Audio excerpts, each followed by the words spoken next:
역대하 8장 16절부터 18절까지입니다.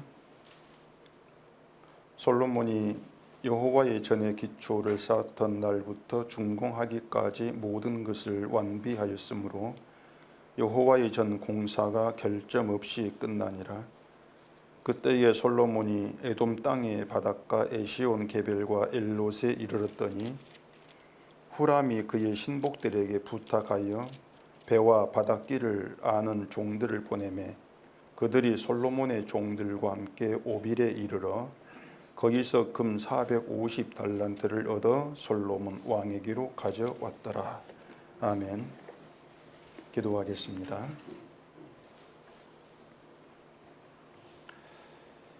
하나님께서 늘 그 뜻대로 인도하시는 것이 우리의 삶이고 또한 우리가 가고 있는 길입니다. 내 뜻으로 이루어진 것은 아무것도 없습니다. 이 같은 우리의 삶에서 하나님 무엇을 우리에게 나타내시고 또 알게 하시는가를 오늘 이 말씀에서 깨닫게 해주시옵소서. 예수님 이름으로 기도합니다. 아멘. 16절에 보시면 그 솔로몬이 여호와의 전에 기초를 쌓았던 날부터 준공하기까지 모든 것을 완비하였으므로 여호와의 전 공사가 결점 없이 끝났다. 이렇게 얘기를 합니다. 흠없는 완전한 성전으로 건축이 되었다. 그러한 뜻이 되겠죠. 자, 이렇게 이스라엘 안에 그 성전이 함께 하는데 그 성전이 결점 없이 건축된 성전입니다. 그럼 이스라엘이 이제 할 일은 그 성전에 나와서 하나님의 명령한 대로 제사를 성실하게 드리는 것이고 또 하나님은 이스라엘이 드리는 그 제사 제물을 받으시고 복을 내려서 그들의 모든 일을 형통하게 해주신다. 이렇게 되어지면 바람직한 우리가 예상하는 순서라고 할 수가 있을 것입니다. 근데 이제 이 성경에서 하나님이 이스라엘에게 행하신 그 일들을 보면은 우리 예상에서 완전히 빗나가는 그런 일들로 이 성경이 채워져 있습니다. 솔로몬 이후에 이스라엘이 분열된 그 사건이나 또 분열된 이스라엘과 유다에게 행하신 그 일들이 복이 아니라 심판이라는 점에서 좀 걸어가죠. 그렇다고 해서 이스라엘이 성전에서 해야 될 제사, 그 규례들을 소홀히 했냐 하면 그것도 아닙니다. 지난주에 말씀드린 것처럼 솔로몬은 모세의 명령을 따라서 매일의 일과대로 번제를 드렸다고 되어 있죠. 매일의 일과대로 드렸다면 그건 이제 제사에 성실했다. 그러한 뜻이 될 것입니다. 이건 솔로몬만이 아니고 이스라엘 대대로 행해져 온 매일의 일과였어요. 그게 제사였단 말입니다. 그런데도 하나님이 이스라엘 심판했다면은 뭔가 그들에게 다른 문제가 있었다는 것을 얘기하는 것이고 그 문제가 성전을 통해서 드러난다고 할 수 있는 것이 할 수 있단 말입니다. 결점이 없이 준공된 성전에서 일과대로 제사를 드렸다. 이걸 이스라엘은 하나님을 섬기는 신앙으로 이제 그렇게 평가를 하겠죠. 지금의 교회가 주일에 예배당에 와가지고 예배 드리는 것을 신앙으로 평가하는 것과 다르지가 않습니다. 그런데 그렇게 신앙으로 자부하는 모든 것을 하나님은 신앙이 아니다. 이렇게 평가해 버리신다면 어떻겠냐는 것을 좀 생각해 볼 필요가 있어요. 신앙이 아니다. 이걸로 끝나는 것이 아니고 아예 하나님께 범죄한 것으로 이렇게 말씀하시고 심판해 버린다. 그렇다면 그건 심각한 문제가 되는 것이죠. 우리는 신앙으로 알고 있는데 신앙으로 알고 부지런히 행하고 있는데 하나님은 그것을 범죄한 것으로 이렇게 보신다면 이건 우리가 뭐 간과하거나 또 소홀히 생각할 수 없는 중대한 문제인 건 분명한 사실이란 말입니다. 하나님을 섬기고 믿고 있는데 이것이 오히려 하나님께 죄를 행하는 것이다. 오히려 그게 심판이 되는 것이다. 이것보다 더 중대한 일은 있을 수가 없는 것이죠. 그렇다면 당신의 그 말이 사실이 아니다 이렇게 무시해 버리기 전에 정말 그 말이 맞는가 하는 것을 알아보는 것이 분명히 있어야 한다고 하는 거죠. 그런데 신앙으로 알고 행하는 모든 것들을 범죄하는 것으로 이렇게 얘기를 하고 있는데 불구하고 관심 두지 않고 흘러들으면서 뭐 그래서 어쩌라고 이런 식으로 반응한다면 이러한 것들을 우리 어떻게 받아들이고 생각을 해야 하느냐고 하는 것입니다. 결국은 그 답은 하나예요. 성전을 찾고 예배당을 찾고 예배를 드리고 제사를 드린다 할지라도 실제로는 하나님을 신앙하고 경배하고 싶은 마음이 없다는 겁니다. 전혀 그런 마음 없이 성전에 나와 제사하고 예배를 드린다고 하는 거죠. 하나님을 향한 마음이 아닌 가운데에서 그냥 매일의 일과대로 제사한다. 이걸로 만족을 해버린다는 겁니다. 근데 하나님은 그 모든 것을 범죄로 간주하신다. 그런 점에서 이건 분명히 심각한 문제가 아닐 수가 없는 거예요. 에레미야 7장을 한번 찾아보십시다. 에레미야 7장 1절입니다. 여호와께로부터 에레미야에게 말씀이 임하니라 이르시되 너는 여호와의 집 문에 서서 이 말을 선포하여 이르기를 여호와께 예배하러 이 문으로 들어오는 유다 사람들아 여호와의 말씀을 들으라. 만군의 여호와 이스라엘 하나님께서 이와 같이 말씀하시되 너희 길과 행위를 바르게 하라. 그리하면 내가 너희로 이곳에 살게 하리라. 너희는 이것이 여호와의 성전이라 여호와의 성전이라 여호와의 성전이라 하는 거짓말을 믿지 말라. 자, 이 내용입니다. 유다 사람들이 하나님께 예배하려고 성전으로 오는데 에레미야 선지자가 문에 서서 이것이 여호와의 성전이라 하는 거짓말을 믿지 말라 이렇게 외친단 말입니다. 유다 사람들에게 성전은 이 솔로몬이 결정 없이 건축한 성전 그대로예요. 흠없는 거룩한 성전 그대로란 말입니다. 하나님이 거하시는 한없는 거룩한 성전이에요.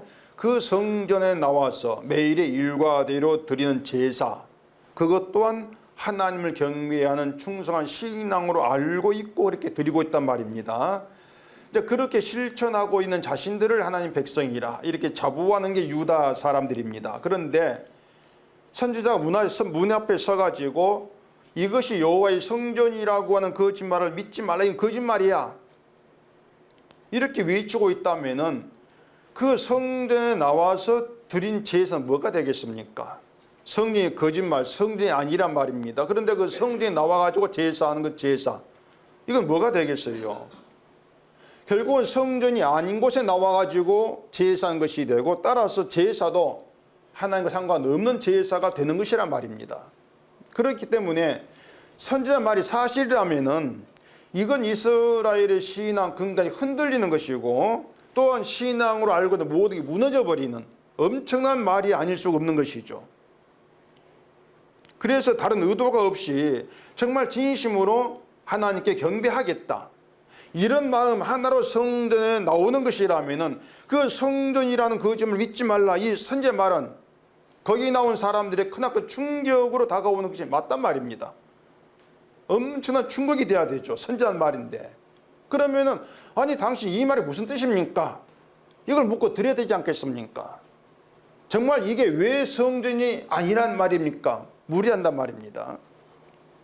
근데 유대 백성들과 지도자들이 어떻게 반응했냐면은 그 말을 들으려고 하지를 않았고 핍박을 해요. 죽이려고 핍박을 했단 말입니다. 왜 그런가 하면은 자기들에게는 거룩한 성전인데 그 성전 부정하는 그런 말인 것이고 또 모세 명령대로 성전 제사는 자기들의 믿음의 그 행동을 제사가 아닌 것으로 믿음이 아닌 것으로 이렇게 부인하는 그런 말이기 때문에 선지자를 핍박을 한단 말입니다. 지금까지 하나님을 경배해왔던 신앙으로 알고 행했던 모든 것 헛되게 되지 않습니까? 모든 게 무너지는 것이에요. 그걸 유다 사람은 절대로 인정할 수 없다. 이런 태도를 보인 것이 핍박이란 말입니다. 근데 그건 유다로서는 당연한 반응이라고 할 수가 있는 것이에요. 자, 그렇다면 반대로 여호와의 성전이라는 거짓말 믿지 마라 이런 말을 들으면서 이 말이 무슨 뜻인지 알고자 하는 사람이 있다면은, 그런 사람이 있다면은 그 사람은 자기가 행한 일들이 신앙이 아닌 것으로 무너지는 그것보다도 정말 하나님을 참되게 알고 섬기는 것에 더 마음을 두고 있는 사람이다. 이렇게 얘기할 수 있단 말입니다. 내 신앙, 내가 해왔던 무너진 아무것도 아니야. 정말 성전이 무엇인가를 알고 하나님 참되게 섬기는 거, 이게 중요한 거야. 이런 마음이라고 할 수가 있는 것이죠. 때문에 우리 마음이, 우리가 지금 예배하는데 예배한 우리 마음이 어디에 있는가 하는 것은 바로 그런 방식으로 드러나게 되어 있단 말입니다. 결국에 우리의 마음이 어떤가 하는 것은 성경이 드러내 보여주지 않으면 우리는 알 수가 없어요. 우리 마음을 우리가 알지를 못합니다. 우리가 지금 예배 드리고 말씀 듣고 있지만은 이게 정말 진심으로 하나님을 경배하는 그 마음으로 지금 나와 있는 것인지, 정말 그 마음으로 예배를 드리고 있는 것인지 나도 나를 몰라요. 물론 나는 하나님을 경배하고자 하는 마음으로 예배한다 이렇게 말하고 싶긴 하겠지만은 사실은 그렇게 말하려고 자신이 없지 않습니까? 자신 없을 거예요. 내 마음이 정말 하나님을 향해 있는지를 무엇으로 판단해야 될지를 우리 자신도 모른단 말입니다. 이처럼 나도 알지 못하는 내 마음, 우리의 마음을 성경이 드러내 보여주고 있는 것입니다. 성경이 나를 보여주는 거울 역할을 하고 있는 것이죠. 오늘 본문도 이제 그런 의미에서 좀 볼 필요가 있는 것인데, 자, 이 솔로몬의 성전 공사가 결점 없이 끝났습니다. 그런데 성전 공사를 마쳤다 이 얘기는 앞에 이미 반복이 되고 있어요. 그 앞에 역대하 5장을 봐보십시다. 역대하 5장 1절입니다. 솔로몬이 여호와의 전을 위하여 만드는 모든 일을 마친지라. 이에 솔로몬이 그의 아버지 다윗이 드린 은과 금과 모든 기구를 가져다가 하나님의 전 곳간에 두었더라. 성전 공사를 마쳤다고 얘기를 하죠. 그리고 또 언약궤도 옮겼습니다. 언약궤를 옮기고 노래하고 찬송을 할 때에 여호와의 영광이 하나님의 전에 가득했다는 그런 내용도 5장에 나와 있단 말입니다. 여호와의 영광이 전에 가득했다면은 그것으로 성전 공사는 아무런 문제 없이 끝났다, 그런 의미가 되는 거예요. 다 끝났고 완전히 흐무식 되었기 때문에 여호와의 영광이 전에 가득하지 않겠습니까? 그리고 7장에 와서는 성전 낙성식까지 했어요. 이렇게 성전 공사가 다 끝났습니다. 마무리가 다 되었습니다. 마무리가 되었는데 또다시 여호와의 전 공사가 끝났다 이런 말을 반복해야 될 필요가 있냐 말이에요. 왜 자꾸 끝났던 말이 반복되냐 말입니다. 그것도 본문에서는 결점 없이 이 말에 덧붙여가지고 얘기가 되고 있습니다. 성전이 아무 결점 없이 완전하고 완벽하게 끝났다는 것을 강조한다, 이렇게 볼 수가 있는 것이죠. 그래서 오늘 우리가 좀 중점을 두고 생각할 것은 이 여호와의 전 공사가 마쳤다고 자꾸 반복되고 있는데, 오늘 본문에 결점 없이 이 말이 추가되어서 끝났다고 말하는 것, 의미가 뭘까? 이런 내용을 우리가 좀 생각해 보려고 하는 것입니다. 그리고 이 말을 말씀드린 예레미야 7장에 여호와의 성전이라는 말이 거짓말이다는 믿지 말라, 이것과 연결해 가지고 이제 생각해 보려고 하는 거예요. 자, 하나님의 이 성전을 건축하기 허락을 하셨고 또 결점 없이 끝난 성전인데 왜 예레미야에서 성전이란 말이 거짓말이라고 말한 이유가 이제 뭐냐고 하는 것입니다. 분명히 성전은 대충 건축해가지고 부실하게 지은 그런 성전이 아니지 않습니까? 결점이 없이 이렇게 말할 정도로 완벽하게 완전하게 건축이 되었단 말입니다. 그 성전이에요. 그 성전인데 그 성전을 가리켜서 선지자는 여호와의 성전이란 거짓말을 믿지 말라 한단 말입니다. 성전이 아니야. 그렇게 되면은 자, 유다 백성에게는 성전이 분명히 있는데 없는 게 돼요. 무슨 말인지 아시겠습니까? 성전이 있는데 이 성전이 성전이 아니다 이렇게 말씀하기 때문에 성전이 있는데 없는 게 되지 않습니까? 이건 단순히 성전이라고 하는 건축물을 부정하는 것으로 끝나는 문제가 아니란 말입니다. 자, 이 솔로몬이 성전에서 매일의 일과대로 행한 일이 있습니다. 아침 저녁으로 제사 번제가 있고 매주 행한 안식일 제사가 있고 매달 초하루 행한 제사가 있고 매년 새 절기 행한 제사가 있어요. 그러니까 솔로몬이 모든 것들을 하나님이 정한 그 날 규칙도 해왔고 그걸 하나님께 경배하는 것으로 알고 행했을 것이 아니란 말입니다. 모세의 명령을 따라서. 그렇게 솔로몬이 모세의 명령을 따라 드린 제사나 그 후대 사람들이 드린 제사나 다르지가 않습니다. 똑같은 방식의 제사예요. 모세의 명령을 따랐으니까. 그런데 성전을 성전이 아니라고 하면서 유다의 제사를 부정해버린다면 그건 솔로몬 제사도 부정되는 것과 같단 말입니다. 그 말은 결점 없는 성전을 건축하고 거기 나와서 제사하는 것이 하나님 백성이란 증표가 되지 못한다는 것이에요. 그런데 이스라엘이 어떻게 알고 있었는가 하면은 자신들에게는 하나님이 계신 성전이 있다. 그 성전에 나와가지고 모세의 명령을 따라서 제사를 하면은 하나님은 자기를 지키고 망하지 않게 하신다. 이게 그들의 믿음이 있단 말입니다. 그렇다면 이스라엘이 잘못 알고 있는 것이 뭐냐? 이건 지금 하나님을 믿는다면서 교회로 나오는 모든 사람들이 잘못 알고 있는 것 같은 거예요. 이걸 제가 말씀드리면은 에레미야 선지자가 성전 문에 서서 이것이 여호와의 성전이라는 거짓말을 믿지 말라는 것 같은 충격이 난 말이에요. 굉장히 충격적인 말입니다. 물론 관심 없이 들으면은 에어백 장착한 것처럼 저 충격되지 않겠지만은 말씀에 관심이 있다면은 충격이 될 내용이 분명해요. 뭔가 하면은 이스라엘이 잘못 알고 있는 거, 우리가 잘못 알고 있는 거, 이게 뭔가 하면은 하나님 앞에서 모든 인간은 버림받고 심판을 받아야 될 존재라고 하는 것입니다. 전혀 충격이 되지 않는다는 것인데, 자 보세요. 제가 예배 마치고 여러분 예배 마치고 나갈 때에 인사를 하는데 예배를 드리겠다고 들어올 때 제가 문 앞에 서가지고 하나님은 당신을 버렸습니다. 이렇게 말하면서 환영 인사를 한다면 어떻겠어요? 한번 상상을 해보세요.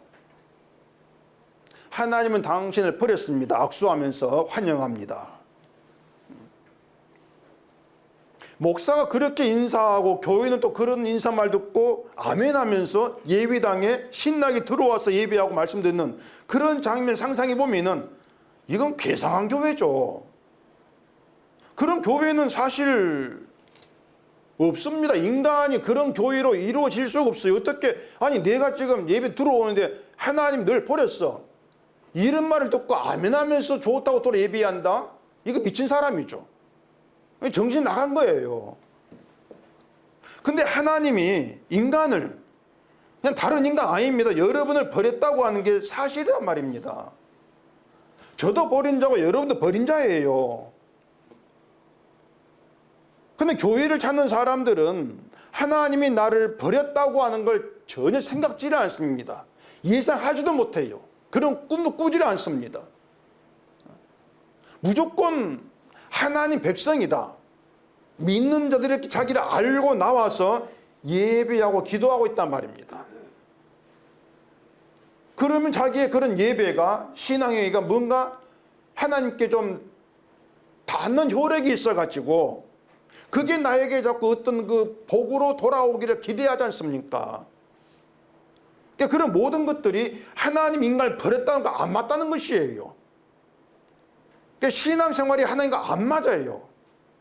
이게 잘못 생각이란 말입니다. 이걸 알지를 못해요. 이스라엘도 그렇고 지금의 그 인간도 그렇고. 그러니 너희의 예배라는 말을 믿지 말라. 거짓말이야. 그런 말 되는 것이죠. 너희 예배는 예배가 아니야.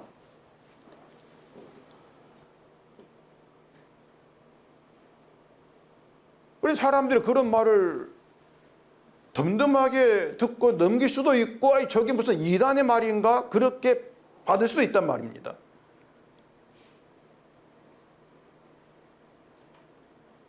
솔로몬이 모세 명령대로 매일의 일과대로 번제를 드렸다. 이것을 결점 없이 건축한 성전에서 행한단 말입니다. 모세 명령은 하나님이 준 율법이에요. 그러면 하나님의 율법을 통해서 이스라엘에게 말씀하시고자 하시는 이게 뭔지를 알아야 되지 않겠습니까? 율법이 이스라엘이 뭘 얘기하고 있는가? 과연 율법을 통해서 하나님이 너희는 내 백성이니까 내가 준 법대로 제사 복주겠다. 이걸 말씀하느냐? 율법을 통해서. 아니면 너희는 내 백성이 될 수 있는 버림받은 죄인이야. 이걸 말씀하느냐? 어떤 것이에요? 후자지 않습니까? 율법은 하나님이 너희를 버렸다. 이걸 드러내고 얘기해 주고 있는 율법이에요. 그러면 솔로몬이 정말 매일 일과대로 제사 드렸다면 그 매일매일 일과는 하나님께 버림받은 자로 나와야 한단 말입니다. 이게 정확한 제사예요. 버림받은 자로 나와지는 거 매일매일이. 근데 과연 솔로몬이 이것을 알고 모세 명령을 따라서 번제를 드렸을까? 이 점을 생각하면은 아닙니다. 솔로몬이 매일의 일과대로 제사 드린 것에는 이스라엘의 번성이라고 하는 그런 소원이 담겨 있다고 할 수가 있어요. 번성. 그런데 또 하나님이 솔로몬을 그렇게 착각할 수 있도록 또 이끌어 가십니다. 솔로몬을. 자, 보면 17절 봐보십시다. 그때에 솔로몬이 에돔 땅의 바닷가 에시온 게벨과 엘롯에 이르렀더니 후람이 그의 신복들에게 부탁하여 배와 바닷길을 아는 종들을 보내매 그들이 솔로몬의 종들과 함께 오빌에 이르러 거기서 금 450달란트를 얻어 솔로몬 왕에게로 가져왔더라. 그냥 읽으면은 이게 무슨 얘기를 하고 있는지 그냥 뭐 예전에 솔로몬에게 누가 금 갖다 줬다더라, 나는 안 주나, 뭐 이런 생각을 할 수가 있죠. 그냥 넘어갈 수밖에 없는 그런 내용이란 말입니다. 근데 이걸 우리가 앞뒤를 좀 연결해 생각해 보면은, 자, 솔로몬이 에돔 땅 바닷가 지방에 왔어요. 왔는데 후람이라는 사람이 있단 말입니다. 그 솔로몬 그 궁 짓고 할 때 도와준 사람 후람이 있는데, 이 후람이 오빌은 금이 많은 지방이라 알려졌습니다. 오빌에서 금 450달란트를 얻어서 가져왔다는 겁니다. 450달란트? 이건 15톤 정도 해당돼요. 15톤. 감이 안 잡히는데 15톤, 지금 한 돈이 뭐 50만 원, 몇십만 원 하는데 이 15톤 엄청난 양인데 그 많은 금을 가져와 가지고 솔로몬이 준 거예요. 솔로몬에게. 이 솔로몬 인복이 많나? 왜 가져왔는지, 왜 주는지 설명이 없습니다. 그냥 가져와다 줬다. 이렇게 말하고 끝난단 말입니다. 그리고 뒤에 이제 9장에서 이어진 내용이 뭔가 하면 스바 여왕이 솔로몬 명성을 듣고 찾아온 내용이 있습니다.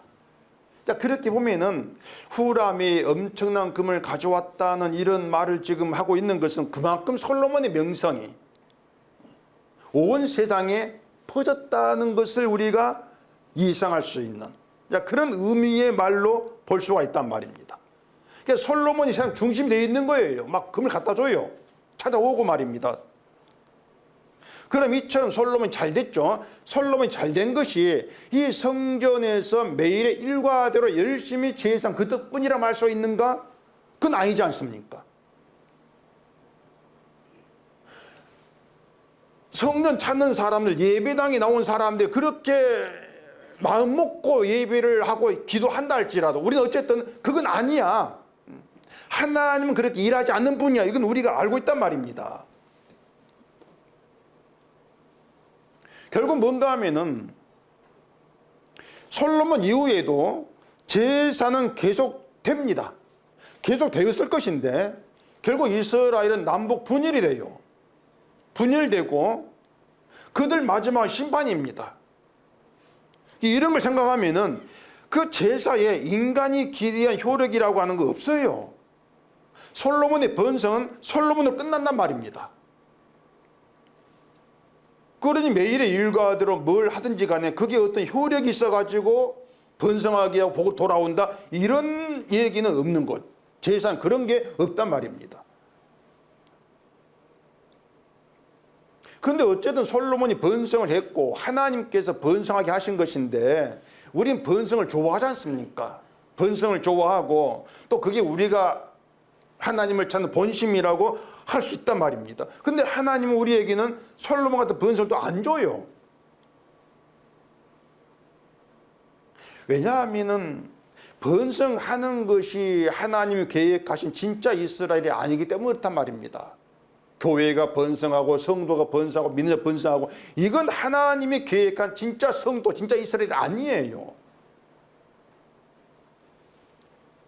그러면 솔로몬의 번성 이걸 우리는 어떻게 또 봐야 되겠는가? 자, 이렇게 보십시다. 하나님이 여러분을 솔로몬처럼 번성하게 했습니다. 남자는 여자가 1000명이고 막 궁궐이 막 번쩍번쩍하고 이렇게 번성하게 했습니다. 그렇게 번성한 자로 하나님을 믿는다고 했을 때 그런 내가 나를 하나님께 버림받은 자로 보겠냐고 하는 것입니다. 번성한 가운데에서 그렇게 볼 수가 없어요. 하나님께 버림받았다면 그건 세상 시각에서는 번성이 아니라 망해야 됩니다. 버림받았다면 그게 우리 시각입니다. 이게 하나님에 대한 공통적인 생각이에요. 아니 버림받았는데 번성을 해? 그건 잘못된 것이야. 버림받아서 망해야 돼. 하나님이 사랑한 백성이기 때문에 번성하고 한다. 이게 우리의 굳은 생각이란 말입니다. 그리고 괜히 사랑하고 복 주신 것이 아니고 그 사람이 하나님을 신실하게 믿었고 신앙생활을 잘했기 때문에 주어진 상이야. 이렇게 보지 않겠습니까? 그런데 그렇게 생각하는 것, 번성한다, 이게 복받은 것이야, 잘 믿었기 때문에 이런 생각이 믿음에 실패한 것이다. 그런 생각을 아무도 하지를 않습니다. 몰라요, 그것을. 그게 믿음의 실패라고 하는 것을. 자, 생각해 보세요. 새벽 기도가 매일 일과가 되어 있지 않습니까? 물론 우리는 그런 게 없는데, 뭐 새벽 기도로 유명한 어떤 그 교회도 있다던데, 그 새벽 기도가 매일 일과가 되었고, 그게 신앙의 어떤 기준, 척도로 이렇게 높임받고 있단 말입니다. 또 예배를 성실하게 드립니다. 그리고 모든 일이 잘 돼가지고 돈이 막 들어오고 번성한단 말이에요. 자식도 잘 되고 성공합니다. 그렇게 모든 게 풍족이 넘치는 그런 상황에서 예배당에 나오면서 나는 하나님께 버림받고 버림받아 마땅한 자입니다. 이런 생각을 할 수 있냔 말입니다. 여러분 같으면 그렇게 생각하겠습니까? 잊어버리죠. 그런 생각을 할 사람이 없습니다. 욥도 보시면 그 동방 사람 중에 가장 훌륭한 자다 이런 칭송을 받을 때에 욥이 자기를 믿음에 실패한 사람으로 버림받은 자로 보지를 않아요. 욥의 믿음이 어느 정도에 있는지를 봐보십시다. 욥기서 한번 봐보세요. 욥기서 1장 5절입니다. 그들이 차례대로 잔치를 끝내면 욥이 그들을 불러다가 성결하게 하되 아침에 일어나서 그들의 명수대로 번제를 드렸으니 이는 욥이 말하기를 혹시 내 아들들이 죄를 범하여 마음으로 하나님 욕되게 하게 하였을까 함이라. 욥의 행위가 항상 이러하였더라. 아들들이 죄를 범해서 번제를 드린 것이 아니고요, 혹시 죄를 범하여 마음으로 하나님 욕되게 하였을까 염려해서 번제를 드렸다는 것입니다. 우리가 자식을 신앙으로 키운다 할지라도 이렇게까지 못합니다. 못하잖아요. 늘 교회 오나 안 오나 이것만 생각하지, 혹시 죄를 범했을까 염려해가지고 회개 기도를 하고 회개 헌금 그런 것도 있나? 그런 것도 막 내고, 우리는 그렇게 하지를 않습니다. 근데 욥은 이렇게 했어요. 혹시라도 지을 죄 그것까지 염려해가지고 번제를 드린단 말입니다. 이런 내용 보면 누구라도 욥의 믿음을 칭찬하게 되어 있단 말입니다. 정말 믿음 있는 사람이다. 근데 실제로 욥은 어떤 사람인가 하면은 믿음에 있어서만큼은 실패하지 않으려고 발버둥 치는 그런 사람이었습니다. 그게 진짜 욥에 대한 이야기예요. 믿음에 있어서만큼은 실패하지 않겠다. 그런 자기 결단, 그런 자기 신념, 의지, 이걸 가지고 살아왔던 그게 욥이었단 말입니다. 그러니까 누구보다 뛰어난 믿음의 성공자가 되려는 욕망의 사람이에요. 이게 욥이에요. 믿음에 대한 욕망. 믿음의 성공자 되기 위한 욕망입니다, 여러분. 인간 탐심이에요. 욥의 행위가 항상 이러하였다 이렇게 말하죠. 항상 죄를 범하지 않고 하나님 믿는 일에 열심히 했다, 이러한 뜻이 아니라 항상 믿음에 실패하지 않으려고 힘을 썼다, 이런 의미로 보실 그런 내용이에요.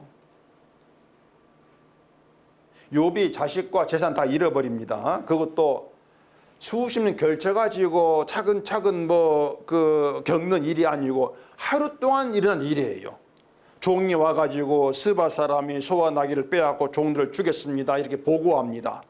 그런데 그 보고 또 다른 종이 와가지고 둘이 하늘에 떨어져가지고 양과 종들을 다 살려버렸습니다. 이런 보고예요. 그 말 하는 동안 또 다른 종이 와가지고 바람 불어가 집이 무너져서 자식이 죽었습니다. 이런 말 들어요. 엎치고 덮치고 또 덮치고. 그런데 그 보고를 들은 욥이 어떻게 말합니까? 이 모든 일에 욥이 범죄하지 아니하고 하나님 향하여 원망하지 아니하니라.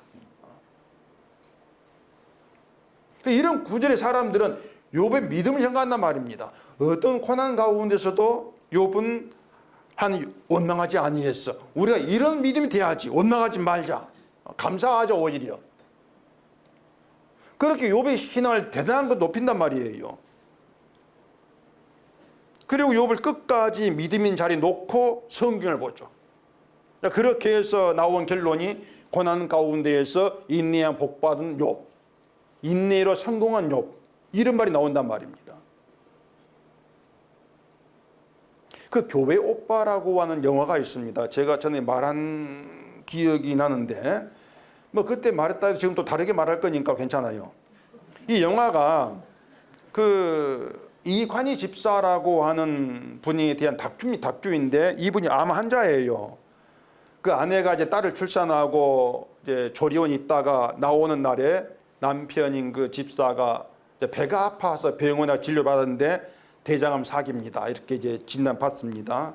그리고 그 암 치료하는 중에 그 어머니가 자살을 합니다. 죽어요. 그리고 남편이 항암 치료받고 경과가 좋아졌습니다, 이런 말을 듣고 나서 일주일도 안 돼가지고 아내가 또 아픕니다. 아프다 해가지고 병원 갔더니 혈액암 사기입니다. 또 이런 진단받아요. 이 실제 그 내용 이야기입니다. 이게 마치 욥처럼 계속 고난이만 밀려오는 거예요. 그래서 아내가 치료받고 완치가 되는데 남편도 재발을 합니다. 그리고 수술을 하고 치료해서 완치가 된 줄 알았는데 또 다 재발하고.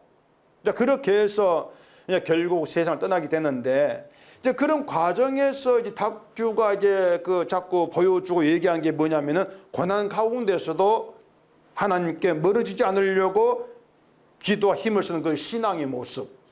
이걸 부각해서 보여주는 게 그 영화예요. 힘든 가운데서도 원망하지 않고 불평하지 않고 하나님께 감사할 거리를 찾을 노력한다. 그게 그 집사 암환자의 이제 고백이었습니다.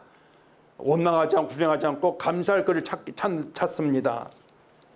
또 이 고난을 언제까지 버티는가 보려는 하는 시험이다. 이렇게 이제 생각하면서 그런 모습들을 부각을 시키는 게 영화란 말입니다. 그 영화가 이제 그렇게 고난 가운데에서 어떤 믿음으로 살았고 어떻게 견뎌왔는가 인내했는가 이걸 보여주는 것이기 때문에 그런 신앙적인 모습이 이제 부각되는 게 당연한 것이겠죠. 그래서 그 영화에 보면은 욥기 9절이 나와요. 이 일에 욥이 입술을 범죄하지 않니라. 이 구절이 자막으로 막 뜨고 내가 죽게 되어 귀로 듣기만 했사오나 이제 눈으로 주를 배웁니다. 이런 구절 나온단 말입니다. 그렇게 영화는 고난 가운데에서 믿음으로 인내한 믿음의 성공자 이야기로 이제 나와요. 믿음의 성공자, 결국 세상을 떠났지만은 믿음에 성공했다. 그런 영화 보면은 감동을 받지 않을 수가 없습니다. 그렇잖아요. 두 부부가 다 암이라고 하는 힘든 가운데에서 하나님을 찾고 감사하고 하려고 애를 쓰는 그런 모습들을 보면서 야, 나는 뭔가 나는 그래도 이렇게 평안히 살고 있는데 감사가 없어. 내가 이게 인간이야? 이렇게 자기를 또 치게 돼 있단 말입니다. 그런 감동으로 받게 돼 있어요. 근데 그런 영화의 공통점이 뭔가 하면 딱 거기까지입니다. 인간은 딱 거기까지, 딱 거기까지예요. 영화관에서 감동, 그걸로 끝납니다. The end 끝나요, 그걸로 그냥. 왜냐하면은 영화관 밖에서의 자기 삶은 영화에 나온 사람과 다르거든요. 또 나와보니까 또 남편이 또 마음에 안 들지, 세상 굴러가니까 또 마음에 안 들지, 자식도 마음에 안 들지, 온도 마음에 안 들어요. 그래도 불평이 나온단 말입니다. 감사가 없으니 내가 부끄러워. 그건 영화관의 문제고, 문 열고 나오면 끝나요. 이 설교도 마찬가지지 않습니까? 설교 들으면 아 그렇구나 했는데 나가면 그렇구나 사라져 없어요.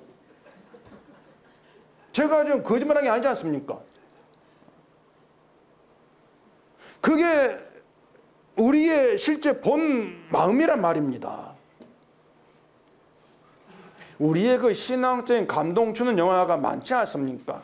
그 멜 깁슨이 감독한 패션 오브 크라이스트 보신 분이 있을지 모르겠는데 그 겟세마네 동산에서 십자가 처형까지의 그 이제 과정 고난을 아주 사실적으로 이제 표현한 그런 영화로 유명합니다. 그래서 예수님 피 흘린 것도 아주 그 적나라하게 피 흘리고 그런 이제 모습으로 나온 영화인데 그 영화를 많은 기독교인이 봤는데 이게 이제 팝콘 먹으면서 콜라 마시면 볼 영화가 아니지 않습니까? 그렇잖아요. 눈물 없이 볼 수 있는 영화예요. 눈물 없이 볼 수 있는 영화. 그래 영화보다 어떤 사람이 막 기절까지 했다는 그런 이제 기사를 봤는데 그래도 영화입니다. 예수님의 고난 딱 보면서 아 예수님 날 저렇게 고난받고 죽으셨구나 감동받고 은혜받고 아멘 할지라도 딱 거기까지예요. 영화관 안에서의 감동 은혜입니다. 이어지는 게 없어요. 문 열고 나왔을 때에. 근데 그런 영화들이 목적하는 건 감동을 주겠다는 것인데 그런 영화가 빠뜨리는 것이 뭔가 하면은 인간 실패입니다. 자꾸 뭔가 주겠다는 것이지 인간에게 뭔가 뺏으려는 영화가 아니에요. 너의 믿음 뭐 네가 하나님 경배한다고 다 뺏어버리는 그런 영화는 없단 말입니다. 인간 실패가 영화에는 들어있지를 않아요. 하나님께 버림받은 자가 인간이다. 믿음에 실패한 자가 인간이다. 이걸 빠뜨리고 만든 게 영화입니다. 또 사람들은 또 그런 또 감동받기 또 영화를 또 보고 있는 것이죠. 그 영화가 끝나면 마지막에 자막에 올라가지 않습니까? 그것을 엔딩 크레딧 이렇게 이제 얘기하는데 그 자막에 이관희 집사는 믿음이 실패했다. 이런 자막이 올라가면 영화 감동이 되겠습니까, 여러분? 그 감동 안 되잖아요. 넌 감동 받고 있다가 실패했다? 이게 뭐지? 완전 감동 바사삭. 근데 그게 하나님 말씀이고 성경이란 말입니다. 여러분 그걸 아셔야 돼요. 성경 우리 감동 안 줘요. 오히려 감동 받겠다고 은혜 받겠다고 펼쳤는데 그 감동 은혜 다 부숴버립니다. 그게 성경이에요.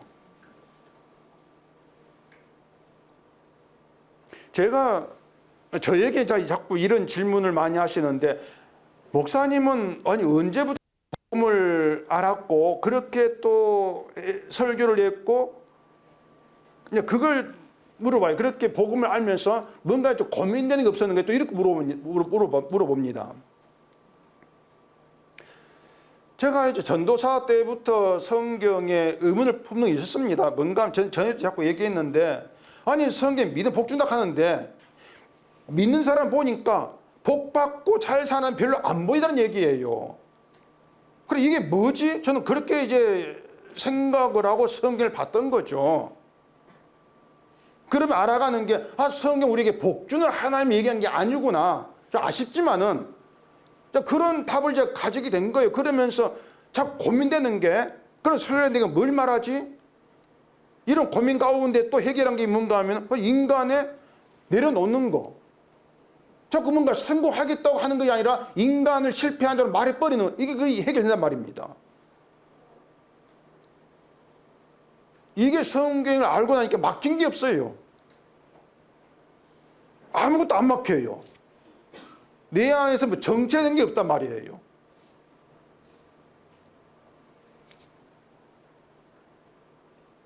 결정적인 게 뭔가 하면은요, 우리가 생각하는 아름답고 감동적인 믿음, 그런 믿음을 하나님도 아름답다, 내가 감동했다 이렇게 인정하시느냐? 아닙니다. 하나님은 우리의 그 어떤 아름다운 감동적인 믿음에도 하나님은 끔찍도 안 하세요. 그냥 버림받은 자예요. 버릴 자, 범죄한 자.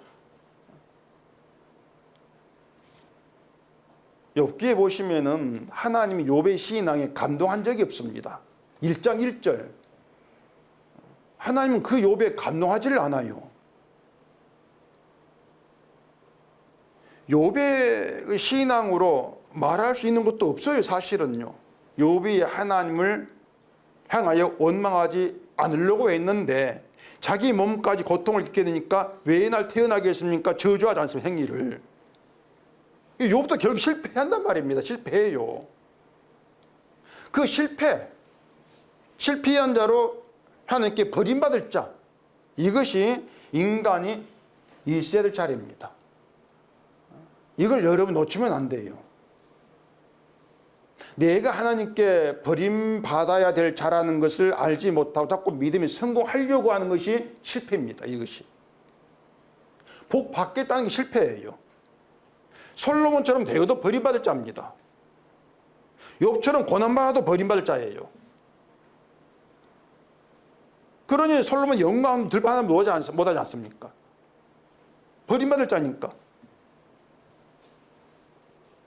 근데 하나님께 버림받았다는 그 증거를 자꾸 나에게 주어진 상황, 환경에서 찾으려고 하기 때문에 욥의 친구들은 자기를 버림받지 않은 자리에 둔단 말입니다. 왜? 환경이 좋으니까, 욥보다도. 그리고 욥을 버림받은 자로 대한단 말이죠.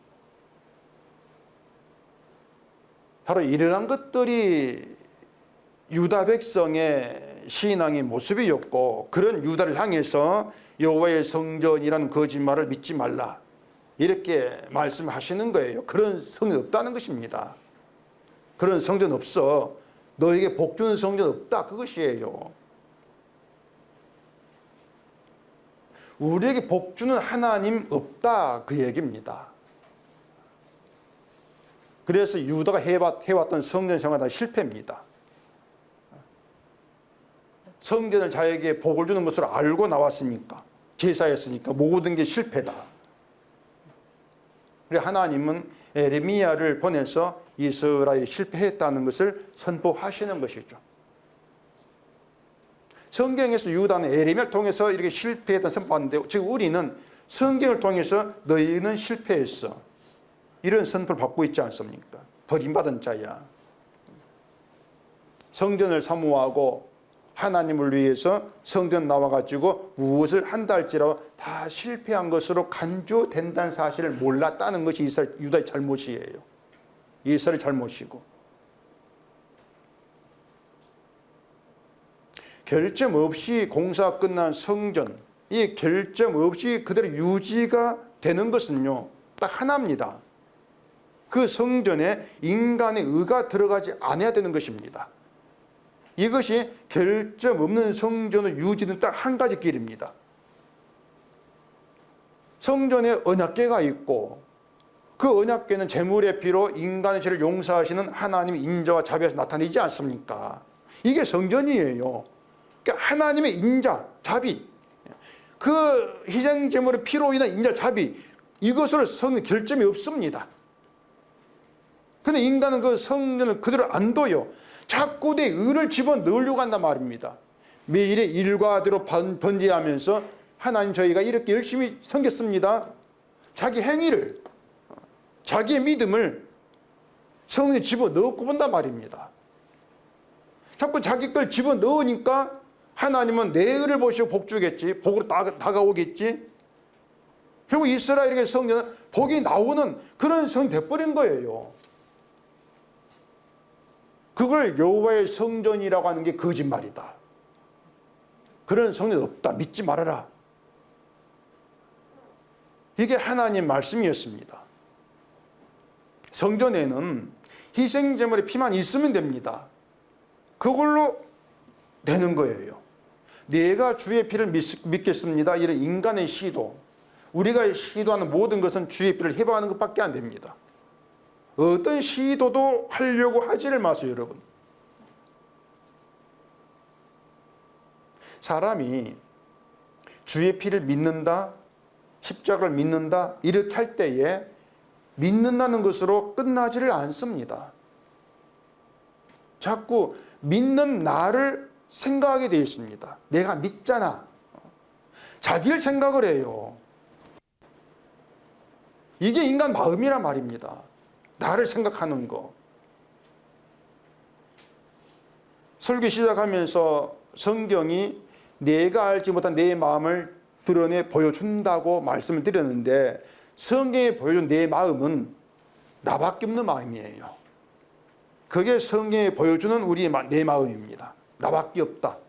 하나님 없습니다, 여러분. 여러분 마음에 예수 십자가 사실은 없습니다.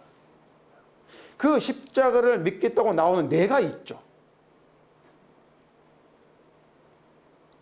근데 사람들은 내 마음에 하나님 모시고 있고 내 안에 주가 살아계신다 이렇게 말하는데, 그 모든 것들도 내가 주를 모시고 있어, 내가 주를 영접했어, 이렇게 알고 있단 말이에요. 그래서 인간의 마음이라고 하는 것은 나밖에 없다, 내가 옳고 내가 잘했고 나와 다른 모든 건 잘못되고 옳지 않은 걸 고집하고 이렇게 나아가는 거, 이런 인간 마음은 고칠 수가 없는 겁니다. 고쳐지지를 않아요. 그 분당의 그 목사님 오랜만에 소환을 좀 해보십시다. 평소에는 이제 그분 설교 영상에 댓글이 수백 개 달립니다. 제가 좀 보면은 모두가 다 은혜 받았습니다, 한국의 선제 같은 목사입니다, 그런 칭찬 댓글로 도배가 쫙 됩니다. 근데 요즘 그분이 곤욕을 치르고 있습니다. 왜냐하면 얼마 전에 설교하면서 그 탄핵 사태에 대해서 얘기를 하는데, 내가 옳은가 네가 옳은가 좀 판단을 유보하고 하나님께 기도하자, 이런 설교를 했어요. 그랬더니 댓글이 달리는데 중립을 지키는 설교라고 욕을 막 한단 말입니다. 행동하지 않은 설교다, 뭐다 하면서 막 이제 댓글이 막 달렸는데, 은혜 받든 사라져요. 은혜 없어요. 이건 사라지고 욕밖에 없어요. 그래서 야, 이 유명한 것도 나쁜 게구나, 이 생각했는데, 이 또 다른 대형교회 그 목사도 하는 말이 기도합시다. 이런 설교를 했는데 또 비난받습니다. 교회가 행동 이해한다는 것이죠. 자, 그러면은 탄핵 찬성한 그 집회를 가야 되겠습니까? 탄핵 반대한 집회를 가야 되겠습니까? 어느 게 행동하는 그 신앙입니까, 여러분? 신앙과 아무 관계가 없어요. 그냥 자기 성깔대로 가면 된단 말입니다. 내 성깔대로 가려면 가고, 막 집에 욕하려면 욕하고, 뭐 TV에 깨려면 깨고, 그냥 성깔대로 하면 되는 거예요. 그걸 자꾸 뭐 행동한 신앙인 갖다 붙여가지고 거기 가면 뭐 탄핵 반대 가면은 탄핵 반대 가면 이게 뭐 이제 잘못된 거고 탄핵 찬성하면 이게 어떤 정의를 옳은 뭐 신앙이고 아이고야. 제 개인적으로 한쪽 정해져 있습니다.